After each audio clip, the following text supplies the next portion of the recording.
Ndago dushaka ubuhamya bwo kuvuga ngo umuntu yatangiye inkoko atangiye ngo factory y'inkoko atangiriye kwibaba. Ndago shaka ko muzajya muzanga mukatutera imitwe. Wari ufite iki mbere yuko uwo Alisa kuzaho? Sibyo? Mu bwonko bwawe ko wari urangije food science ni gute utagiye gushaka akazi? Ese wanyu bari baraguhaye igishoro ufite 8? Ndashaka kugira ngo utubwize kuri icyo kintu. Ikaze hano kuri Tunga na Fiona. Ngiye nitwa Fiona. Ahangaha tuganira ibintu bijyanye n'ubukungu. Ni gute ukura amafaranga, ni gute ujera amafaranga, ni gute ubyaza amafaranga kugira ngo uzatunge nk'uko izina rivuga. Uyu munsi rero dufite umushitsi. Abantu bose b'urubyiruko baba barimo kwibaza, ese ko turangije amashuri imirimo isigaye ibura. Nagaye hano mu Rwanda ni ku isi hose. Niki kindi twakora kugira ngo tubone amafaranga? Nabazaniye umuntu wabikoze kugira ngo aduhe nka cheat code y'uburyo yabikoze. Ari mbeze nkatwe twese mwege murimo kundeba cyane urubyiruko. Monsieur, twibwire. Urakoze. Buryo ki utangiye kuvuga nkaho nabonye amafaranga. Amafaranga nago turi bukwibe ariko warayabonye. Turi mu rugendo kandi hari ibyo turimo twubaka cyangwa se twatangiye no kubaka bizayabyara uko bisa kose cyangwa se mo binayabyara. Mayinta Trezor Gashonga ndi rwiyemezamirimo, mfite company bita Inshuti cyangwa se Inshuti Foods. Abatuzi cyane batuzi kuri the brand name Inshuti. Dukora ibijyanye no gutunganya urusenda, tukaba turwongerera agaciro, tukarukoramo amasauces agiye atandukanye, agiye afite ama flavors agiye atandukanye, abantu bagiye batandukanye bagenda bakoresha mu dishes agiye atandukanye. Tukaba dufite na restaurant bita Inshuti Wings. Amwe muri ayo sauces dukora cyangwa se ayo flavor agiye atandukanye mu buryo bwo kugira ngo duhe abantu opportunity yo gusogongera cyangwa se gutestinga flavors dukora. Dufite restaurant icuruza ama chicken wings abagiye ari marinated cyangwa se ari marinated muri ayo sauces nyine agiye atandukanye dukora. So dukorera hano KBC cyangwa se hano inyuma ya KBC. Dufite mobile app bita Inshuti wasanga kuri App Store na Play Store. Ushaka kudownloadinga ukaba wakodaringa ayo chicken wings yacu. Ushaka ama sauces yacu ushaka kuyasanga mu supermarket. Hano muri Kigali niho dufite base cyane. Uruganda rwacu rukora processing y'ayo sauces ukaba ruri Rwamagana. So muri urwo rugendo rero wari urimo uvuga ujyanye no kwiteza imbere cyangwa se n'ibyo umuntu arimo akora kugira ngo yiteze imbere. Nibyo ngibyo kugeza amagingo yanga yatumajije gukora. Tezo, ndashaka kugira ngo unware unsubize ahandi watangiriye. Kuko washobora kuba hari umwana urimo kundeba urangije kaminuza uyu mwaka cyangwa umaze imyaka 2 ari mu rugo urimo gushakisha akazi akaba atarakabona, akuyibaza ubu koko bizavaho ubuzima buhinduke. Ndashaka kugira ngo unsubize ahandi nawe ukiraniza kaminuza wize iki, ni gute wagize gutinyuka kuvuga ngo mu mwanya wo kujya gushaka akazi reka none wongeye gushaka business. Nwara kuri iyo jani yawe urwo rugendo.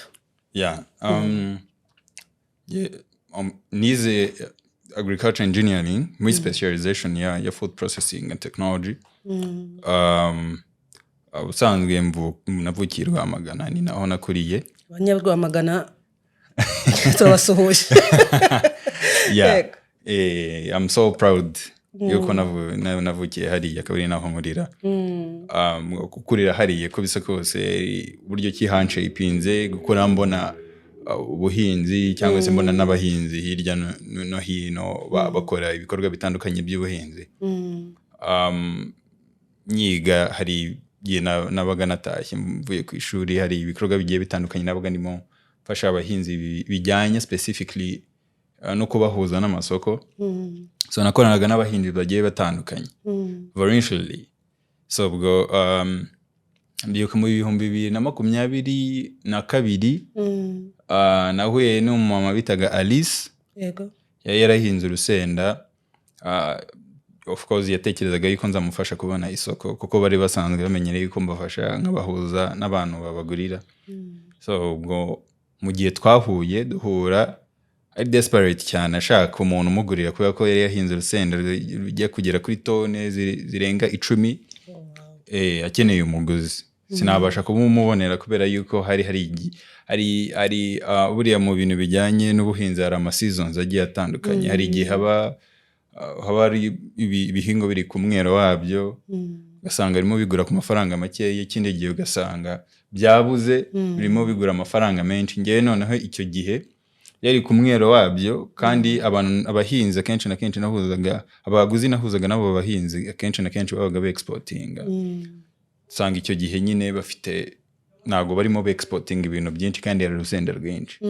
Ubwo rero biza kurangira umuhinzi mbonye nyine urusenda rumwangirikiye. Ngiye birambabaza nk'umuntu nyine wize ibintu bijyanye na food processing. Ndavuga ni ese nta buryo ki umuntu yakongerera agaciro icyo gihingwa cy'urusenda.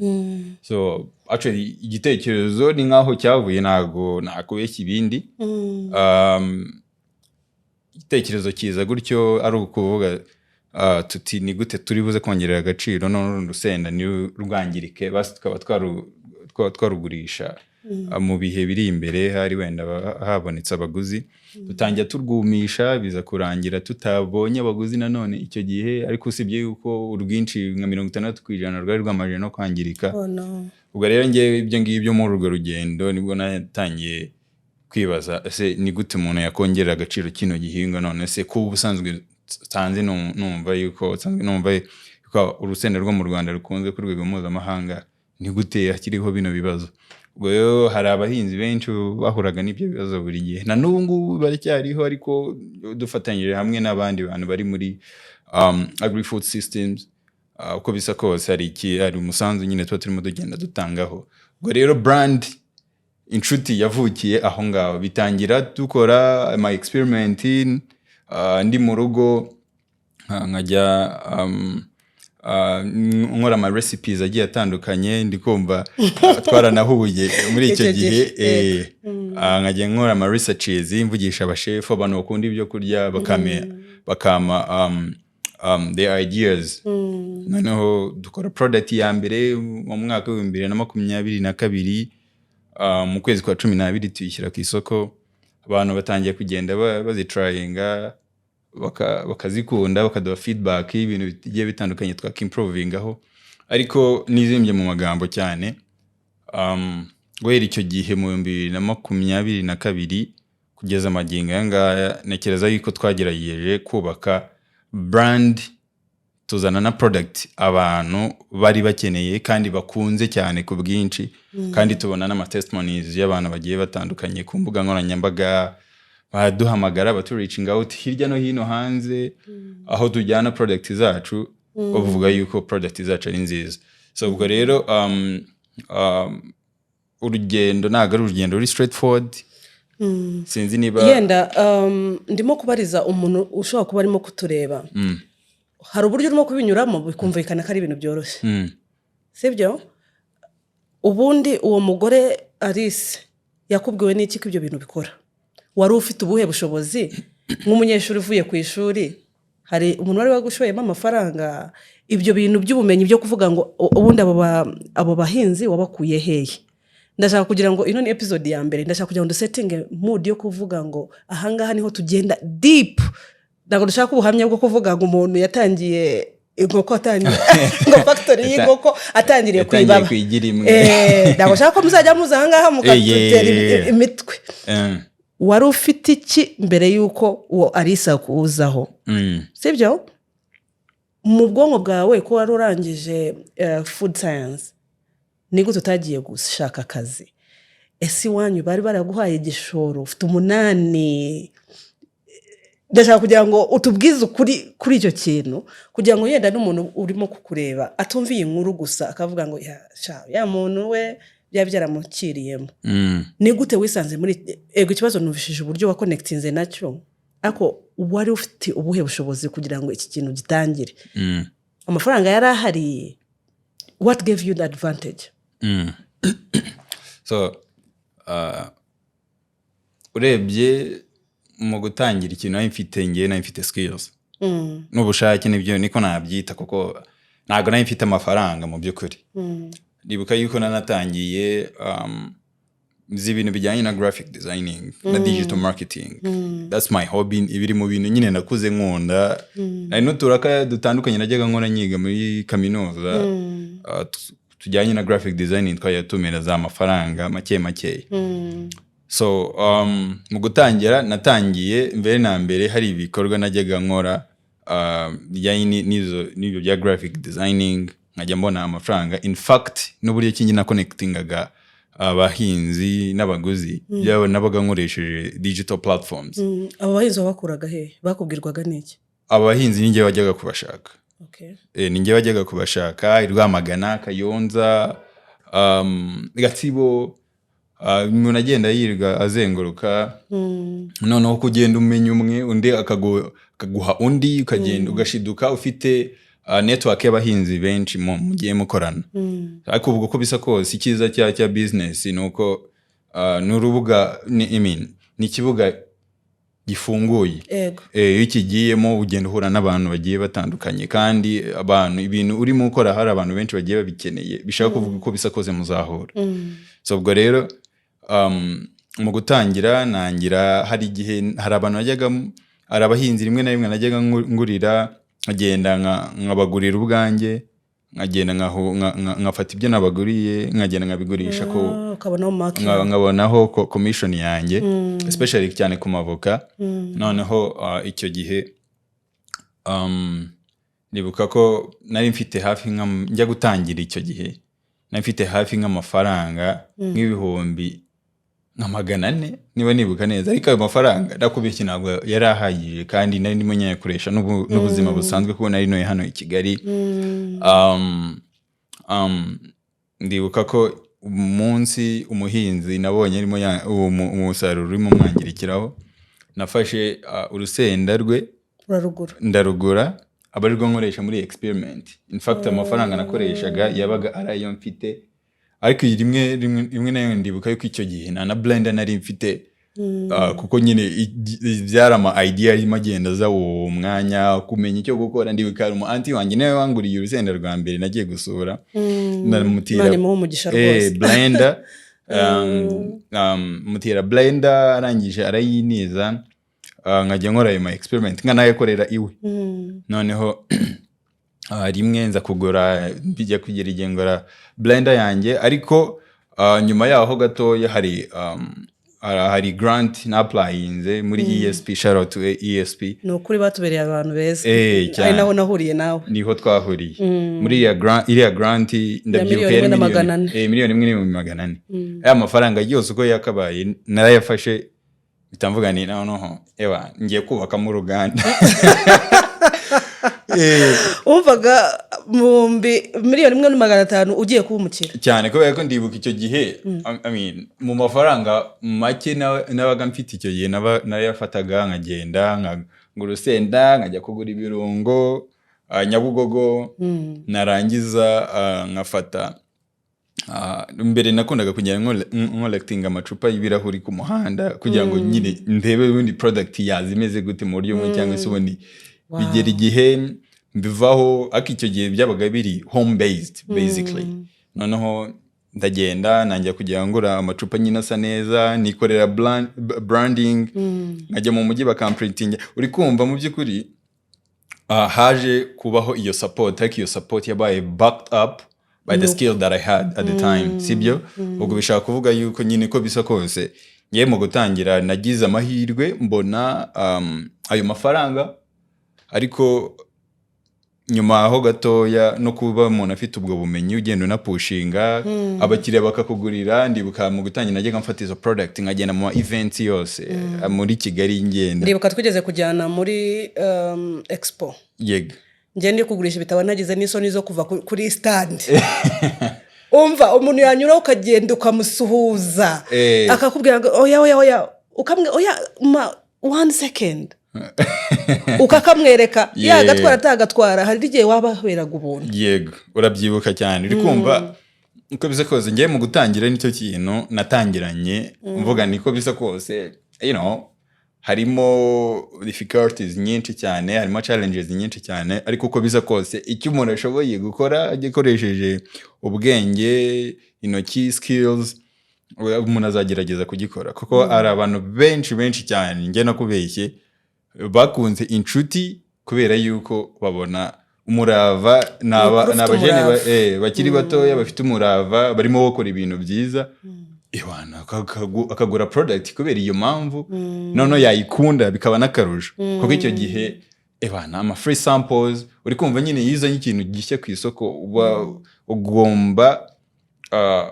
kuba ufite ubushake bwo gukora ikintu cyose gisabwa mu gihe ari kizima cyangwa se kiri positive, cyatuma ibyo ukora nyine bigira ahantu runaka bigera. So ubwo rero ntago nakubeshya ngo wanatangiriye kwigira imwe, ariko icyo watangiriyeho ariko wakibyaje umusaruro nakibyaje umusaruro, kuko niyo ugeze n'imbere hari igihe usanga bitari bihagije, ariko kuba hari base watangiriyeho bikagira ibindi bintu bitandukanye bigenda bigoha. Nakubajije icyo kibazo cyo kuvuga ngo hari uburyo twese dukunda akazi kubera ko kaduha icyizere ko utari buhombe nibura. Ni gute wavuze ngo reka njye muri business, kuko reka nkubwire maze kubona ko hari uburyo twumva ba rwiyemezamirimo, yenda umuntu atarabikora kumva nujya muri runo rugendo uzahita uba umukire, ariko siko kwari ukuri kuri wowe, siko kuri njyewe, siko kuri yenda ku muntu urimo kugerageza mu rugo. Ni gute wavuze ngo nubwo bino bintu bimeze gutya akazi ntabwo ndi bugashake, ndagenda muri runo rugendo? Umubyeyi wese yakifuje ko umwana arangiza kwiga akajya mu rugendo nibura ruzwi. Utekereza ngo mu rugo hari uburyo nshaka kuza kubangama, kuko ndacyakeneye ubufasha nubwo ndangije kaminuza, noneho nta nubwo mfite uburyo mu by'ukuri nababwira ngo mu myaka 2 ndaba maze kugafata. Iyo decision yagenze gute? Niki cyagufashije kuyifata? Niki cyakugoye muri urwo rugendo umaze kubifata ukemeza ngo ngiye maze kwemeza ko ngiye kuba rwiyemezamirimo? Nizihe mbogamizi wahuriyemo abantu batajya bavuga? Nshaka kuvuga ni actually akazi ntago navuga ko nakarese k'ibyo nakoraga. Ntago n'ahantu wenda nakoreraga icyo gihe nyitangira kwikorera, ariko hari ibiraga najyaga nkora actually bijyanye na na digital marketing, cyangwa se ibyo wize. Ntago ibyo wize. Ntago ibyo nize. Kuko in fact nyine ubuzima buratangaje. Ureke nyine bugenda bwuzuzanya biratangaje. Ibyo bimwe nkabikora nkabona 100, 200, nkaza nkayishyiramo. Anyway ubu ngubu ntago nyibikora, aciyemo nk'imyaka nk'ibiri nakibikora na gatoya, ariko ntago akazi in fact ntago nari narakaritse kuko banga urashaka ibiraka ku ruhande n'iki, kuko narabikoraga nyine ku ruhande. Ariko warumaje ku kintu kijyanye n'ama challenges. Challenges en fait ubuzima bwo kwikorera cyangwa se entrepreneurship ni challenges gusa, challenges zitarangira. Uduciye intege. Ntago ari ukuvuga ngo nguciye intege, no kugira ngo ubyino ufashe n'umwanzuro wo gutangira kwikorera ububizi, kuko ni na byiza yuko ubimenya yuko ari challenges zirimo nyinshi, ku buryo ki ugenda ubyiteguye, ukaba prepared mu mutwe no kumenya icyo uzakora kugira ngo utazagera ahantu ukavuga uti nabonye Gashonga arimo ambwira ibintu gutya na gutya, wakwigendera ufite 400 uri kubibona. Ugasanga nyine bise biguca intege, kandi mu by'ukuri rikumva urugendo. In fact definition nabiha ni nk'ingi. Imagine kuba uri nk'ahantu wicaye nka gutya, buri kimwe cyose akaba ari nk'ibibazo 100 bakubwiye, cyangwa se hari abantu 100, umwe araza agushuna, ariko kuva ku 100 kugera kwa 99 baraza bashuna, ariko 100 araza kuza azanye ikintu warutegereje, wenda n'urugero, sibyo? Ni nka gutyo bimeze, kuko approaching aba customers 100, 10 bakakwereka yuko bari interested, umwe akaba ari we ugura. Ariko uko bikomeza kugenda bikomeza bigenda gutyo umenyera ugatangira no kumenya n'impamvu ubundi abantu batari interested babona urimo bacuruza product badakeneye. Uri kumva? So ubwo rero I would say ko challenges ni nyinshi, ariko ngiye by'umwihariko nka challenges mbere na mbere nabanje guhura nazo in fact dari amafaranga yo gukora, to be honest, kuko yene ninjiye muri industry isaba amafaranga menshi. In fact n'ubu ngubu iracyaya dusaba menshi. Uri kumva? Ikintu bita patient capital, patient working capital. Iyo ngiyo ni iki mu Kinyarwanda? Tubwire example kugira ngo bumve batumve Ikinyarwanda nabo bumve ibyo uri kuvuga. Yego. Uri kumva uri mutangira ukora business ntabwo ubuzi ibyo bintu urimo mu by'ukuri niba bizakunda cyangwa bitazakunda. Ukeneye amahirwe cyangwa se ukeneye opportunity yo kugerageza ibintu, kandi ibyo bintu bigeragezwa n'amafaranga. Uri kumva? Ubwo rero bishobora kwemera bishobora gupfa. Bishobora kwemera cyangwa ntibyemere, ariko amahirwe menshi nuko bishobora gukunda, nuko positive at the end of the day. Uri kumva? Ayo mafaranga ukeneye amafaranga yo gukora ibintu bitandukanye kugira ngo one umenye ibyo urimo ukora, ikindi cya kabiri kugira ngo uzane product uyishyire ku isoko abantu bayitestinge bakubwire bati ni nziza cyangwa se si nziza. Ikindi ukeneye nyine n'amafaranga yo gutuma ibyo ukora ubikomeza bigakora. Ikanguhe nk'urugero, inshuti ikoze product igiye nibwo igitangiye, imaje kuyikora, hari final product igiye kuyisupplyinga umu customer XYZ. Umu customer XYZ uburyo ki asanzwe akora mu myaka 20 amaze ku isoko, aba supplier be abishyura nyuma y'iminsi 30, 45 cyangwa se 60. Kandi ubwo ntabwo ari we wenyine uha product, urahana abandi. Muri icyo gihe ukeneye kuba ufite amafaranga yo gukomeza uzengurutsa kugira ngo ubutegereje uwo muntu azakwishyure, kandi ugomba kwishyura nawe aba supplier bawe bari buze kuguha ibyo ukoresha. Ukeneye gushyira amafaranga mu bintu bitandukanye nko kwamamaza, kugura fuel, kwishyura abakozi, ibyo bintu byose bigiye bitandukanye. Uri kumva kugira ngo ibyo bintu bibashe gukora ukeneye capital. Ubwo rero mu by'ukuri ngiye ni nkayo challenge ya mbere nari niteguye nahuye nayo, kuko iyo mbimenya in fact nari bubanze ategereza mu buryo bumwe cyangwa se ubundi. Reka nkubwire oya mafaranga uko bisa kose iyo wabyiyemeje ushobora kuboneka cyangwa se nanaboneke, birashoboka. Ariko nk'urugero ngewe icyo nari bubanze gukora bwa mbere, nari bubanze nkashaka igishoro gihagije, byibuze igishoro cyatuma ndaninga business munyigitangira, kuko market y'ubwayo gusaba yuko utegereza byibuze iminsi 45 kugera kuri 60 paka utegereje igihe abakiriya bari buze kuza kukwishyurira. Ubwo rero kujya gutangira udafite amafaranga byibuza ari buze gutuma utegereza iminsi 60 kugera kuri 90 na 90 geramo. Hoya kuko bisa kose harama ugomba kwiha umwanya wo guhumeka. Uri kumva? 45 kugera kuri 90 niko nabyita, kugira ngo ufite amafaranga yo kuba ukora ibintu bigiye bitandukanye, kuko bishobora kugutungura noneho usanze hari na product cyangwa se some of the ingredients uri buze kwimportinga uzikuye hanze bikagusaba noneho iminsi 60 kugera kuri 90. Wow. Uri kumva? So ubwo rero ngeyo niyo challenge ya mbere. So but it's also an opportunity. Kubera ko nanjye kubwira turakubona ahangaho ukora byarakunze. Ubundi iyo uza kubona amafaranga ko ibyo byose utari ubizi yenda ntago byari bukunde. Wigiye muri ayo makosa, wiga guhatana, ntago twavuga ko byose byabaye bibi kuba utari ufite amafaranga.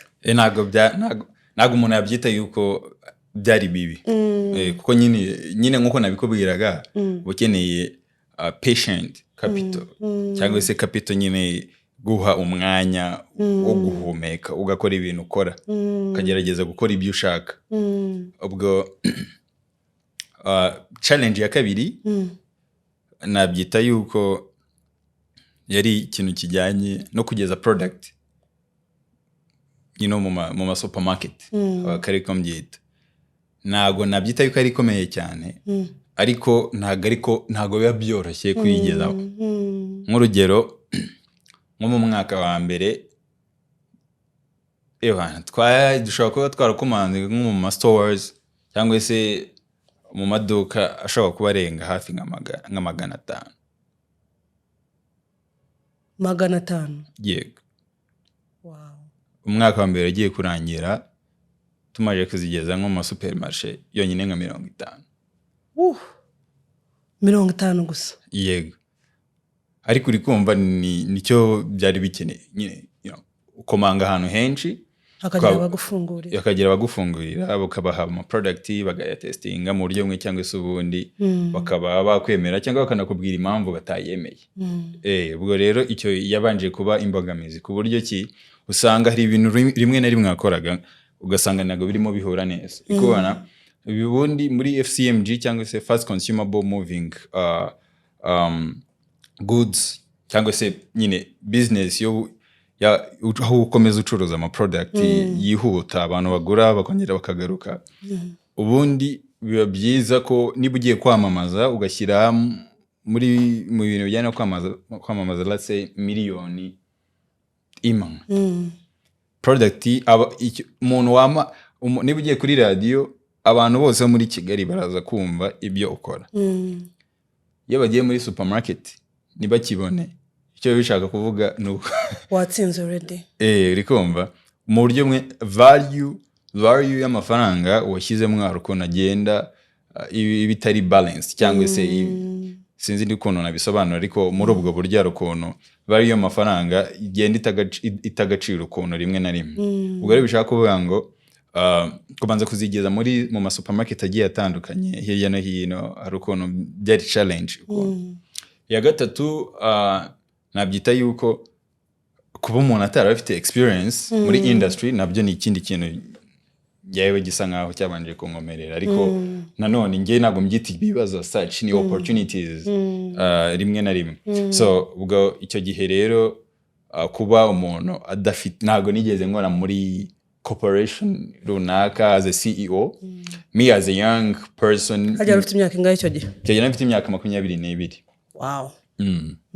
So ubwo rero me as a young person uje muri industry ukeneye kwishyura landlord ukeneye kwishyura ama bills yose ukeneye gutuma ibintu runaka bikunda mu buryo bumwe cyangwa se ubundi kuko nta muntu n'umwe uri buze kuza kugusaving. Iyo kubona nifite iyo experience icyo byabanje kunkomerera ariko no mu kunkomerera bigatuma ahubwo nkomera mu buryo bumwe cyangwa se ubundi. So ubwo rero challenge experience working capital. Ya gatatu bavuze kwinjira mu isoko. Kwinjira mu isoko. Trezor ndi kumva umuntu urimo kutwumva yumvishije nibura urugendo rwawe. Iki ni igice cya mbere. Tugiye video kurikiraho turaganira noneho ni gute watangiye kuva muri iyo business noya kugera kuri business nubwo tutavuga ngo ihambaye cyane ariko ushobora kugira uburyo haza isoko ry'igihugu ukasohoka no mu gihugu. Ndashaka kugira ngo tubashimire kuba mwakurikiranye ibiganiro. Nizere ko urimo kubyumva hari uburyo bitumye ugira icyizere ko nawe bishobora kubaho bino bintu. Wumvishije uburyo yahatanye, uburyo yatangiriye ahantu horoshe, uburyo yarebye ahamukikije akareba ikibazo uko kiri akagishakira igisubizo. Nawe wabikora, nawe wakira muri ubu buryo, nawe washakisha uburyo ukemura iki kibazo. Mu gice cya kabiri turimo kuganira noneho uburyo yavuye ku rwego rumwe akagera ku rundi. Niba ubonye ino video ushake ya kabiri kugira ngo ikiganiro kigire ubuzima, kigire ikintu giguhindura nawe. Murakoze cyane.